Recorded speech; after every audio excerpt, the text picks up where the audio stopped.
Media के सौजन्य से हम अपनी बात रखना चाहते हैं।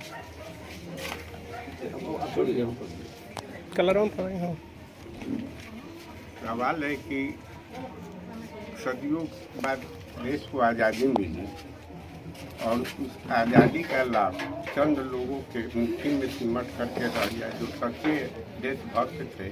जैसे जैसे गुजरते गए वैसे वैसे नए जो आते गए, उनका सोच कुछ अलग मानवता से रहा, क्योंकि वो सिर्फ अपने हित की बात सोचते रहे, अदर को भूलते गए, जबकि उन्हीं के बदौलत उस जगह तक वो पहुँचते हैं।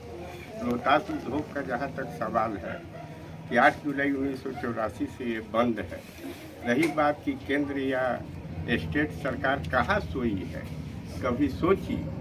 जब चुनाव आता है तो उस समय वोट के लिए आगे बढ़ जाते हैं, लेकिन ये नहीं सोचते हैं कि बंद उद्योग से संबंधित कर्मचारी जिनके बच्चे जो हैं छोटे छोटे, वो कैसे अपने परिवार को लेकर के बच्चों का भविष्य के विषय में सोचते हैं।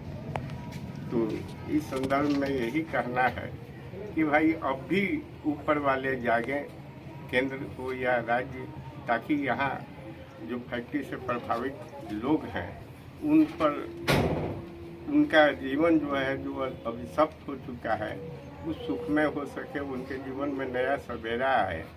रही बात कि आखिर कब तक इस तरह से एक एम्प्लॉइज को गरीब बना करके अपने हित में इस्तेमाल किया जाएगा, हमारे समझ में यही बात नहीं आ रही है। जबकि ऑलरेडी हम इसके पूर्व बहुत पहले तत्कालीन प्रधानमंत्री श्री राजीव गांधी से मिलने उनके आवास पर गए थे, जहां हमको आश्वासन मिला कि आप जाइए, हम आपका अपॉइंटमेंट फिक्स करके खबर करेंगे, आइएगा और अपनी बात कहिएगा। अब रही बात कि 89 में हम गए थे, आज जो है सो 2023 हो गया, किंतु आज तक कोई न कोई अपॉइंटमेंट आया है। एवं इस संदर्भ में हम एक पुस्तक भी लिखे थे, जिसको बड़े बड़े विद्वानों ने रिकॉग्नाइज किया था, जैसे पद्मश्री डॉक्टर सीपी ठाकुर, आचार्य देवेंद्र नाथ शर्मा जैसे बहुत से ऐसे लोग। लेकिन उसको सोनिया गांधी तक भी भेजे, उन्होंने पुस्तक प्राप्ति की सूचना दी, जबकि हम उनसे प्रतिक्रिया स्वरूप यहाँ की स्थिति की ओर ध्यान आकृष्ट करते हुए उनसे 2 शब्द मांगा था, किंतु आज तक 2 शब्द नहीं मिला। तो यहाँ तो आपकी फैक्ट्री भी बिक गई, और यहाँ जो है सो फैक्ट्री इस इंतजारी में यहाँ के लोग आस लगाए बैठे रहे कि अब फैक्ट्री खुलेगी, अब खुलेगी, ताकि हम लोगों को एक नया जीवन मिलेगा। उदासी में डूबी इस नगरी में खुशियों का बहार आएगा, किंतु वो बहार तो नहीं आई, बल्कि फैक्ट्री बिक गई, और बिक भी गई, और समापन में जाने के बाद फैक्ट्री बिक भी गई, और समापक महोदय जो है सो आज 95 से 23 हो गया, 2023 अभी भी समापने में चल रहा। समझ में नहीं आता है कि कैसी व्यवस्था आज़ादी के बाद इस देश के लोगों को मिली, जिसमें कि वो सर उठा करके गर्व से यह कहते हुए चल सके कि हम आज़ाद देश के आज़ाद नागरिक हैं। आपका पूरा पैसा मिला? पैसा तो मिला नहीं, 10% मिला मात्र, उनके मुंह में जीरा का फोरन। और जिस क्वार्टर में रहे उसके भी तलवार। अब रही बात कि जिस आवास में है, अब हाल में हाई कोर्ट कंपनी जज की ओर से ऑर्डर हुआ कि उसे भी खाली कीजिए और वेल को हैंड ओवर कीजिए। रही बात कि जो आदमी 8 जुलाई 1984 से किसी तरह अपने बाल बच्चों को जिला रहा है उस आवास में रह करके, अब उसको अब खाली करा करके रोड पर लाने का साफ मतलब है कि उसको मौत के मुंह में ढकेल। कहने का तात्पर्य ये हुआ कि जब उसकी स्थिति ऐसी है कि वो मुश्किल से भोजन जुटा पाता है, अपने बाल बच्चों को परवरिश कर पाता है, उसको घर से बाहर कर दीजिएगा तो रोड पर उसके सामने सीधा मौत को खड़ा कर देने जैसा होगा। पता नहीं कैसे कैसे न्यायालय में और विधायिका में, न्यायपालिका में और कार्यपालिका में लोग हैं।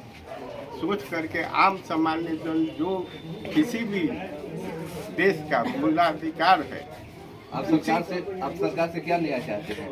और जो हमारे पार्टी के युवा युवा अध्यक्ष आए हुए हैं राष्ट्रीय, इनसे आप क्या कहना चाहते इनके हैं? माध्यम से हम यही आग्रह करना चाहते हैं कि यहाँ के की जो स्थिति है इसको सरकार का ध्यान आकृष्ट करके अपना कोर्ट का जो आदेश है उस पर सरकार को भी विवश करे। कोर्ट आदेश केवल आपके आवास पे पड़ा हुआ है, आवास के लिए आवास है। पे पड़ा हुआ है, तो लेकिन तत्काल जो है सो कम से कम आवास में रहते हुए हमें न्याय दिलाने का काम करें। यानी आवास न हमको छोड़ना पड़े, ना आवास छोड़ेंगे तो सीधा जाएंगे कहाँ? जाएंगे कहाँ? ठीक। तो इसलिए भाई ये आवास में रहते हुए वो हमको न्याय दे, ताकि हम 84 से अब तक का जो घाव है जो अब नासूर बन चुका है उस पर कम से कम थोड़ा सा भी मरने के पहले सब कुछ तो उसको छीन गया राहत आपका, मिल सके। सब कुछ छीन गया, सब छत भी कुछ छीन गया। अब सबसे छत भी छीनना चाहते हैं। हाँ, अब रही बात एक छत है, कम से कम मेहनत मजदूरी करके जो भी लाते हैं खाते हैं और चैन से मतलब सोते हैं, जब वो भी छीन लीजिएगा तो उससे रह क्या जाएगा। इसलिए हम यही अध्यक्ष महोदय से अनुरोध करेंगे कि कम से कम इस ओर वो प्रयास करें ताकि सरकार का भी और न्यायालय का भी मानवीय चेहरा दिखाई दे। ये एक तरह का अत्याचार है। हम युवा राष्ट्रीय अध्यक्ष श्री प्रवेश जी से चाहेंगे कि जो भी मुद्दाएं सामने रखी गई है उनके विषय में वो क्या चाहते हैं और क्या कहना चाहते हैं और उनके विषय में क्या राय है और क्या हमको बताना चाहते हैं इस विषय में, क्या कैसे क्या करें। हम तो आज इस धरती पर आए थे कि हम लोग का एक मिशन चल रहा है, युवा जोड़ो अभियान, हमारी पार्टी की तरफ से। जब रास्ता में चले थे तो मुझे हमारे पार्टी के प्रधान महासचिव हैं गिरधारी सिंह जी, उनसे चर्चा हुआ तो उन्होंने बताया कि इस मोहल्ला में बहुत बड़ी समस्या है। तो हम रास्ता में सोच रहे थे कि आज हमारा देश चांद पर चला गया, कुछ दिन पहले गया है, हम लोग से कुछ दिन बाद चांद पर पहुंच जाएंगे। और हम युवा जोड़ने का बात करते हैं, लेकिन जब मेरे बुजुर्ग लोग इतना दुखी में हैं तो ये तो हम लोग को युवा जोड़ने का जो कार्य भी निकले वो अधूरा रह जाएगा।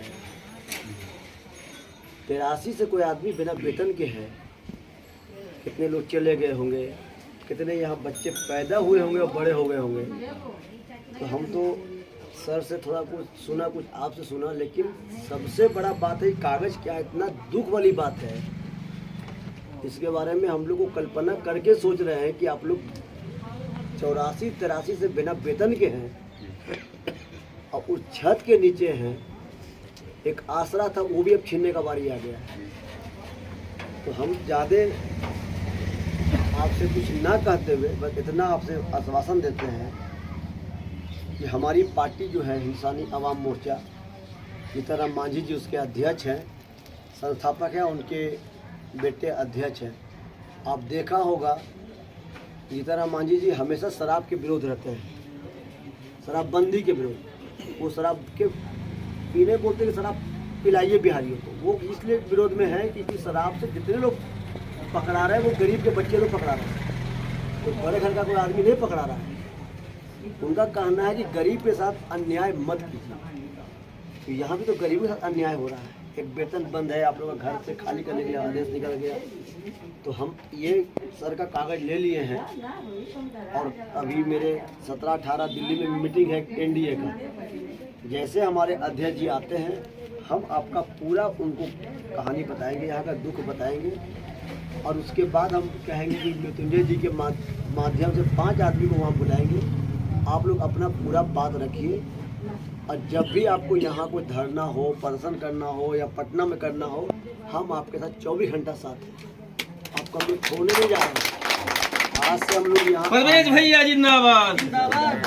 हम यहाँ आ गए, आप हमको अपने बेटा की तरह यूज़ कीजिए, भाई की तरह यूज़ कीजिए। हम 24 घंटा आपके साथ हैं। अगर यहाँ हमारी सरकार भी अगर बन जाती है एनडीए की, उसके बाद भी हम धरना पर बैठेंगे आपके न्याय के लिए। हम ये सोचेंगे कि हमारी सरकार आ गई, वो खाली करवा देगा, धरना पर हम बाहर बैठ जाएंगे उसके लिए। एक बात है, क्योंकि गरीब की लड़ाई एक बात है, ये सब जितने भी